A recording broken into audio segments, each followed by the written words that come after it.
All right, we need to talk about a massive shift happening in the financial world.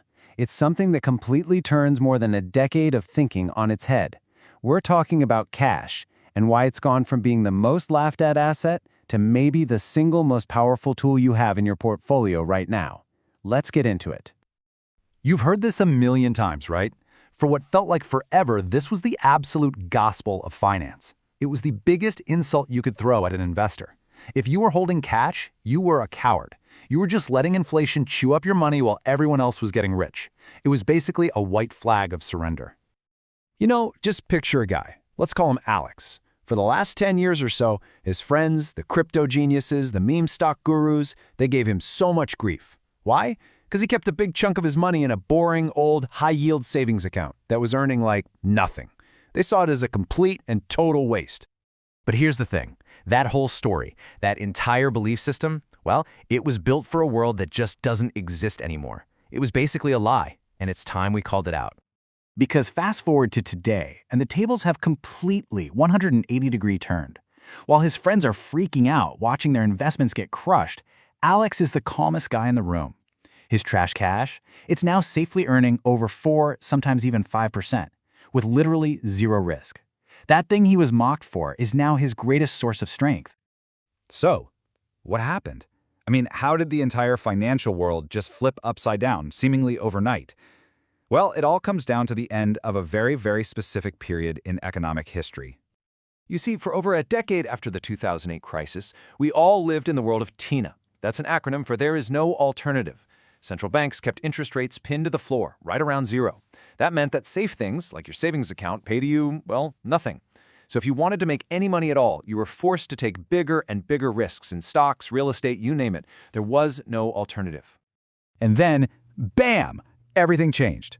To fight off that crazy inflation we saw, the Federal Reserve just slammed on the economic brakes. They started hiking interest rates faster and harder than we've seen in decades, and the entire TINA reality just shattered, almost in an instant.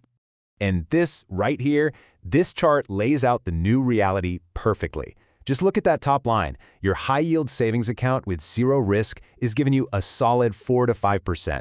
Now compare that to long-term bonds, which have gotten absolutely hammered, or the stock market, which has been all over the place. All of a sudden, when you think about risk versus reward, that boring savings account is the star of the show. But the story gets even juicier. This isn't just about getting a better interest rate. Oh no. Cash has a secret superpower that's been unlocked in this new, kind of chaotic world. It all comes down to a concept called the liquidity premium. So, usually, you get paid more to own stuff that's hard to sell, like a building. Cash is the opposite. It's perfectly liquid, so it usually has the lowest return. But in times of chaos, having instant access to your money, what we call optionality, is absolutely priceless. It's the power to make a move when everyone else is frozen. And this leads us to this brilliant idea from the writer Nassim Nicholas Taleb, anti-fragility.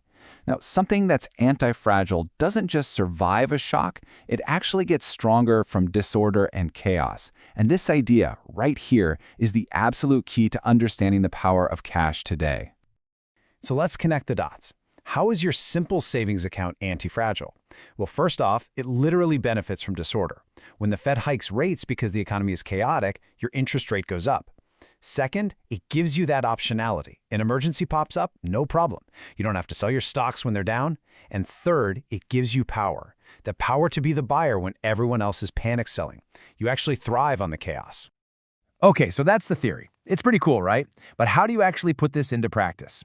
Let's talk about a clear, actionable strategy for this new world. We're going to call it the trench warfare portfolio. Now, let me be crystal clear here. This is not me telling you to stuff all your money under a mattress or into a savings account. Not at all. This is about building a bulletproof financial foundation, a fortress, so that you can protect your long-term investments and never, ever be forced to sell them at the worst possible time. And this is the game plan, laid out in 3 layers. First, you dig your immediate trench. That's 6 to 12 months of living expenses in a high-yield savings account. Pure, instant liquidity. Next, you build your mid-range bunker. This is for goals 1 to 3 years out. You use things like CDs or T-bills to lock in these amazing high rates. And only when that fortress is built do you launch the long-term assault. Your stocks, your ETFs, the stuff that you can now hold with total confidence through any storm. You see, this is way more than just a portfolio strategy. It's a complete shift in mindset. It's about totally redefining what cash even means to you as an investor. That Tina era, it really messed with our heads. It made us believe that any dollar sitting in cash was lazy, unproductive money. But that world is gone. The new reality is that cash is an active, strategic, and frankly, powerful weapon in your arsenal. Let's reframe it like this. In today's world, cash isn't just sitting there doing nothing. It's an insurance policy against disaster. And the amazing part is, right now, it's an insurance policy that is paying you a really nice dividend every single month. It's security and opportunity, all rolled into one.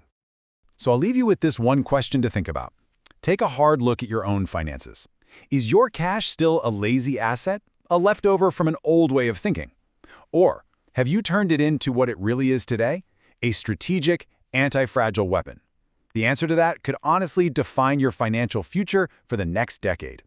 Thanks for tuning in.